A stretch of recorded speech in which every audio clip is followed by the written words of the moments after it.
In the 13th century, the Mongol Empire, under the leadership of Genghis Khan and his successors, was rapidly expanding across Asia, bringing unprecedented military and political changes. While the Mongols conquered vast territories from China to Eastern Europe, they also directed their attention toward the Indian subcontinent.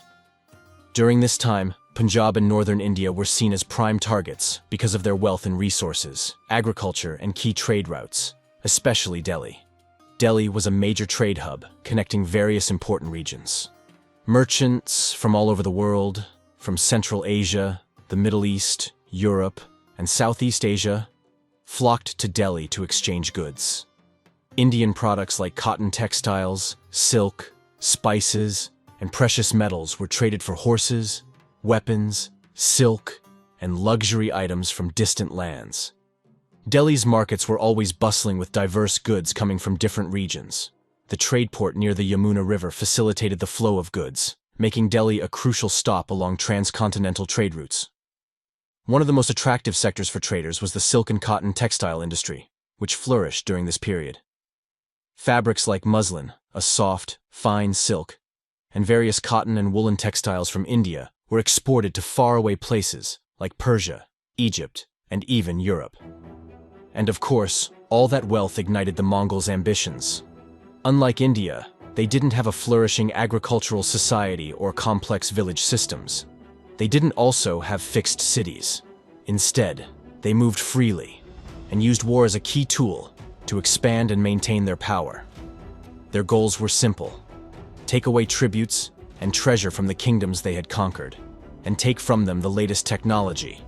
In addition, capture beautiful women for their harem and the most able-bodied men for their military.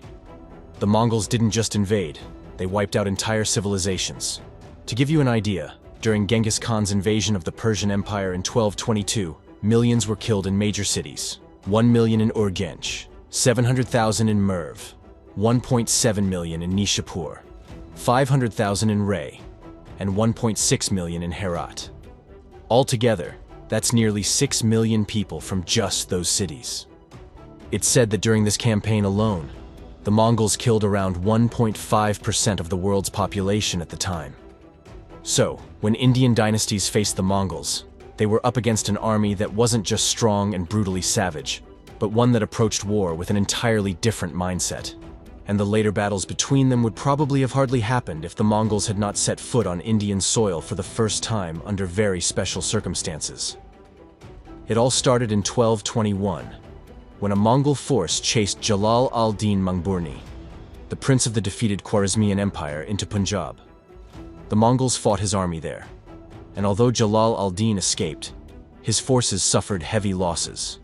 After this battle, the Mongols decided not to push further into India to find Jalal al-Din due to the unfamiliar terrain and tough conditions, so they returned to Central Asia.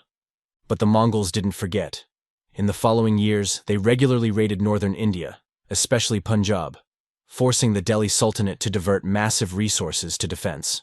In 1241, a Mongol army captured Lahore, one of the Delhi Sultanate's key cities, shocking the court since Lahore was an economic and strategic hub.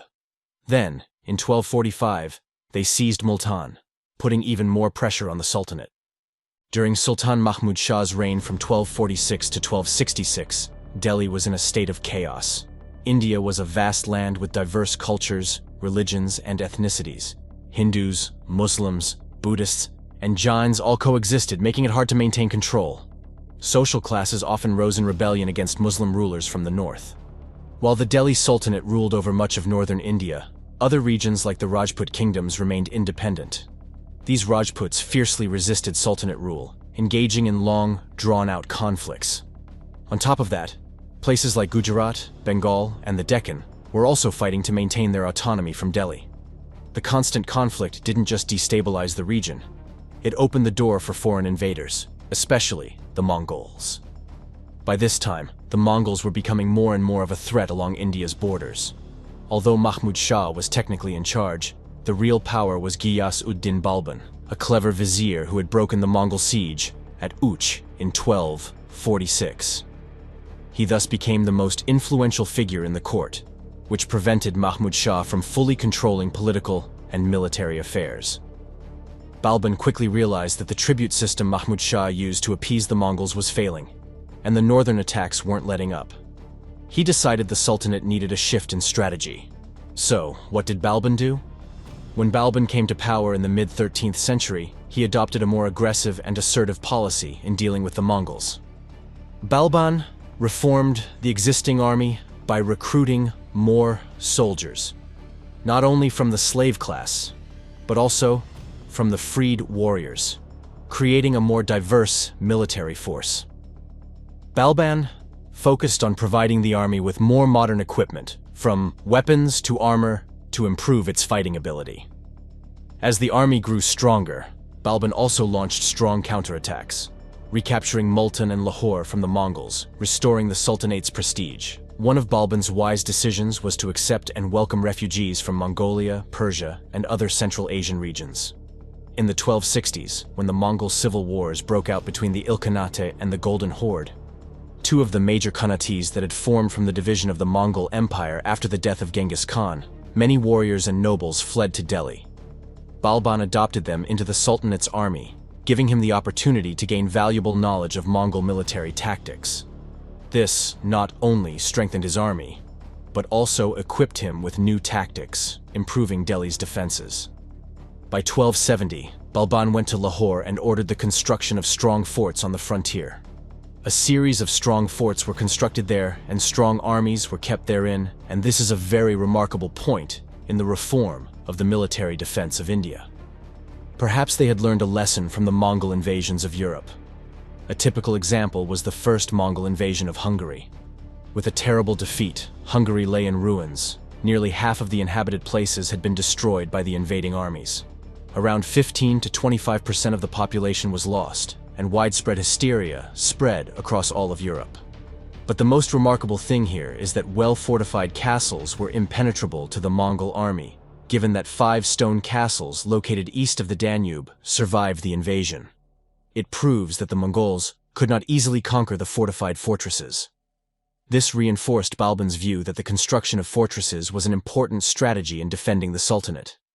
The fortresses were built with thick, high stone walls, watchtowers, and elaborate defenses, including traps and dugouts. The fortresses were built in locations that were easily observed and defended, allowing early detection of Mongol attacks. After a few years, the northwestern frontier of the Delhi Sultanate was split into 2 regions for defense. Prince Muhammad Khan was tasked with guarding Multan, Sindh, and Lahore, while Prince Bughra Khan was responsible for Sunam and Samana. However, when Bughra Khan was appointed governor of Bengal, the entire responsibility of defending the frontier fell to Prince Muhammad. Balban's defensive strategies were highly effective, as they managed to keep the Mongols from advancing deeper into India. In 1279 CE, the Mongols launched an attack on Delhi's territory, but Prince Muhammad successfully repelled them, forcing their withdrawal. In 1285, a larger Mongol force launched a major offensive on Punjab. Prince Muhammad bravely faced the Mongols in battle, but was tragically killed. Although the Mongols plundered Lahore and Dipalpur, the regions of Multan and Uch were successfully defended. The defense measures put in place by Balban ultimately held strong, and the Mongols were forced to retreat once again. Balban spent the rest of his life in shock at his son's death and died in 1287. This was followed by the rise of the Khalji dynasty in 1920 under the founding of Jalal al-Din Khalji, who defeated a Mongol army at Bahram in 1292. But in 1296, Jalal al-Din was killed by his own nephew, Ala al-Din Khalji, who seized power with the help of 2 key commanders, Ulugh Khan and Zafar Khan. At the same time that Ala al-Din Khalji was ruling India, Duwa Khan, alongside his son Kutluk Khwaja, ruled over the Chagatai Khanate, one of the Mongol Khanates that formed after Genghis Khan's death. Duwa Khan was particularly ambitious about expanding his territory southwards in India, much like his predecessors. There were 2 main reasons for Duwa Khan to invade India. One was that he could not ignore a rich land with a paradise for trade, as I mentioned in the beginning. The second was that India was the only direction in which the Chagatai Khanate could expand without conflicting with other Mongol Khanates. Thus, during the reign of Ala al-Din Khalji, A Mongol force raided Punjab in the winter of 1297 to 98, but was defeated and forced to retreat by the general Duwa Khan. Not long after, a second invasion attempt was also stopped by Alauddin's other general, Zafar Khan. Now, you'd think that might have been enough to discourage the Mongols, right? But no, it only made Duwa Khan more determined. After this humiliating defeat, Duwa Khan launched a third, fully prepared invasion, with the intention of conquering India completely. In late 1299, Duwa, the ruler of the Mongol Chagatai Khanate, sent his son Kutlug Khwaja to conquer Delhi. The Mongols intended to conquer and rule the Delhi Sultanate, not merely raid it. Therefore, during their 6-month-long march to India, they did not resort to looting cities and destroying forts. At night, they were harassed by Delhi generals deployed at border posts such as Multan and Samana. But they always avoided confrontation with these generals, as the Mongols wanted to preserve their strength for the big showdown in Delhi. The Mongols set up camp at Kili, just about 10 kilometers from the outskirts of Delhi, and word of their arrival spread quickly through the region. As news trickled in, people from nearby villages began to flock toward the safety of Delhi's fortified walls, seeking refuge from the approaching storm. But here's the twist. It seems that Alauddin Khalji didn't catch wind of the Mongol invasion until they had already crossed the Indus River. Can you imagine the panic that must have set in? Without wasting a moment, Alauddin sprang into action. He quickly sent urgent messages to his provincial governors, calling for reinforcements to defend the capital. It was all hands on deck. Setting up camp near Siri, right by the banks of the Yamuna River, Alauddin gathered his officers for a crucial strategy meeting. His uncle, Alaul Mulk, suggested that maybe they should consider diplomacy and negotiate with the Mongols, instead of risking everything in battle. After all, it was a smart play, right? But Alauddin wasn't having any of it. He argued passionately that showing any sign of weakness could undermine his authority and make his people lose faith in him. Therefore, he publicly declared his intention to march to Kili and fight the Mongols. And now, two forces finally confronted on the bank of Yamuna River. Mongols brought between 50,000 and 60,000 horsemen with them, while the Delhi army took around 70,000 with 700 elephants. Both forces deployed in the standard formation for steppe armies, a center and 2 wings. The Mongol forces were led by Kutlug Khwaja, who commanded the central wing of the army. The left wing of the army was commanded by Hijlak, likely a seasoned commander with expertise in cavalry maneuvers, crucial for the flanking strategies Mongols often employed. The right wing was under the leadership of Tamar Buga, another experienced Mongol commander. These flanking wings were essential for encircling and outmaneuvering the opposing forces on the battlefield, a hallmark of Mongol military tactics. In addition to the main army, a unit of 10,000 soldiers was positioned in ambush under the command of Targi. This hidden force was likely intended for a surprise attack to strike the enemy when they were most vulnerable, exploiting confusion and disorder in the heat of battle.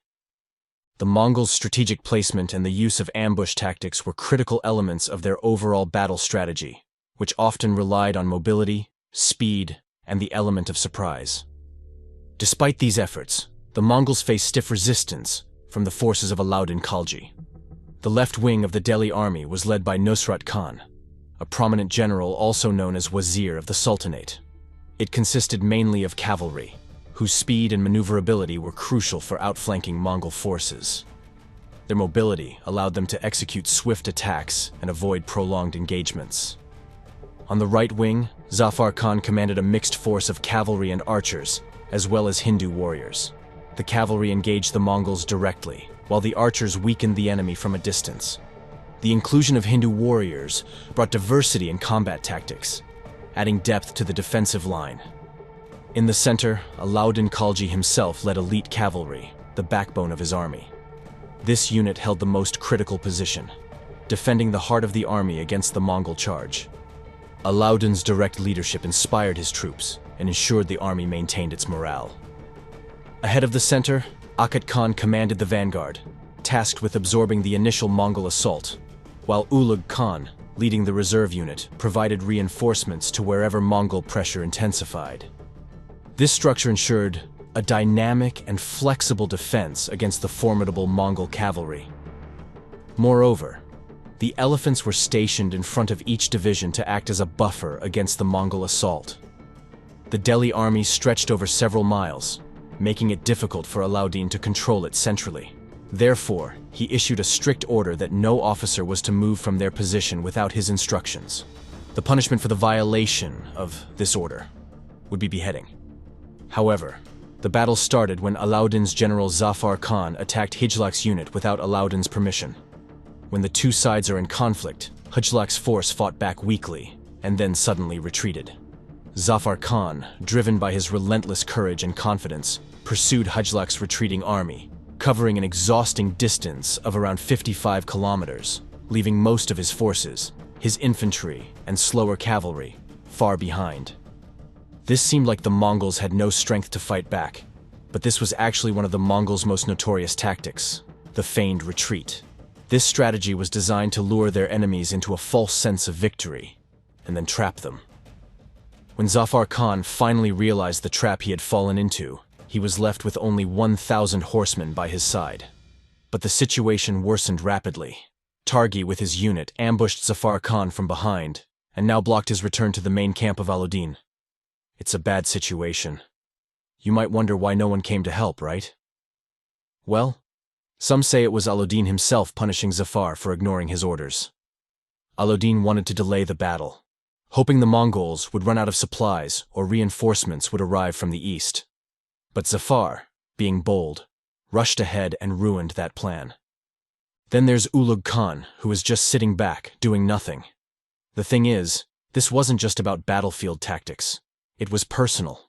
See, Zafar Khan had earned massive fame earlier by pushing the Mongols out of Sindh, while Ulugh Khan and Nusrat Khan were off in Gujarat dealing with their own battles. Zafar's victory put him in the spotlight. This success made both Alauddin and Ulugh Khan jealous. And according to Ziauddin Barani, a historian of the time, who even suggests that they might have been plotting against Zafar, with talk of blinding or even poisoning him to cut short his rise in fame.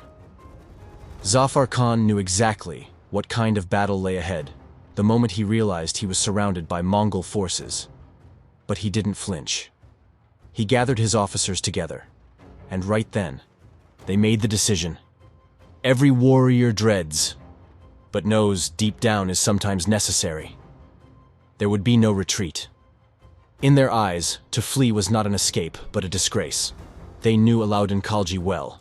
He would never forgive them for showing cowardice. So, in that moment, they embraced their fate. They would fight until the very end. Not because it was the only option, but because it was the most honorable one. As the fighting intensified, Kutluk Khwaja saw the heroism and resilience of Zafar Khan and his men. He admired their spirit, so much so that he extended an offer to Zafar: surrender, and he'd be taken to the Chagatai Khanate, not as a prisoner, but with honor. Now, most people would probably have accepted that deal, knowing there was no chance of victory. But Zafar Khan wasn't like most people. His sense of loyalty to his sultan, his pride as a warrior, and his unshakable commitment to Delhi meant that surrender never happened, and he outrightly declined the offer. In the chaotic, fierce combat that followed, Zafar Khan and his 1,000 horsemen fought with exceptional bravery. According to contemporary accounts, they killed around 5,000 Mongols, a remarkable feat given the overwhelming odds. But the price was heavy. Zafar Khan's forces were decimated, leaving only 200 men standing at the end. In the final moments of the battle, Zafar Khan made his last stand. With his horse cut down beneath him, he fought on foot, face to face with Hijlak. In a dramatic duel, Zafar Khan engaged in hand-to-hand combat. But his bravery was not enough to change the outcome. He was struck by a well-aimed arrow that pierced through his armor and found his heart, bringing an end to his courageous stand. Zafar Khan's son on the left wing wasn't just sitting idle. He took up the mantle and led a fierce charge, forcing Tamar Buga to retreat. But he wasn't about to let them off so easily. He and his forces pursued the Mongol army as they pulled back, despite being hit by a barrage of arrows from the retreating soldiers. At the same time, the Mongols made a move on the center of Alauddin's army, hoping to break through. However, Alauddin's division stood firm and pushed them back, causing significant Mongol casualties. The death of Zafar Khan, though, was a heavy blow to the morale of the Delhi officers. When morning came, Alauddin's advisors urged him to fall back to Delhi, suggesting that it would be safer to defend from the city's fortifications. But Alauddin, confident in his strategy, rejected the idea. He believed Zafar Khan's forces had suffered because they disobeyed his orders. He made it clear, if they were to move, it would only be forward, not back. As for Kutlai Khwaja, the Mongol commander, he seemed hesitant to launch another attack. The second and third days of the standoff ended without any major fighting. Then, under the cover of night, the Mongols decided to retreat toward their homeland. Alauddin, seeing the Mongols pulling back, allowed them to leave without further conflict, and then returned to Delhi victorious. However, Duwa Khan was not satisfied. In 1303 AD, he again sent a large force of 120,000 cavalry to attack Delhi under General Taragai. Caught off guard and weakened, Alauddin quickly fortified his defenses around Siri, relying on natural barriers like the Yamuna River and the ruins of Delhi's fortifications. He dug trenches and built strongholds, successfully holding off the Mongol siege for 2 months until Taragai retreated in frustration. In 1305, the Mongols attempted another invasion with 50,000 troops, but after the death of Taragai, Alauddin dispatched 30,000 to 40,000 cavalry under Malik Nayak, resulting in a crushing victory for Delhi. By 1306, Duwa Khan launched a final assault, but Malik Kafur defeated the Mongols decisively at the Ravi River and Nagaur, drastically reducing their forces. Thus, Alauddin Khilji achieved what no other ruler in the world, whether Eastern or Western, had ever achieved. He repeatedly repelled and defeated the large-scale invasions of the Mongols, who became an unstoppable force wherever they went. Russia, China, Persia, Iraq, Syria, Europe. From the knowledge of how other countries fared under the Mongols, it can be said that if the Mongols had conquered India, India would have been set back at least 200 or 300 years in its development. A large part of the knowledge and culture that had been accumulated in India over the millennia would have been destroyed. Every library, school, temple, mosque, and even home would have been burned down. Thus, the Mongols were unlike any other invader.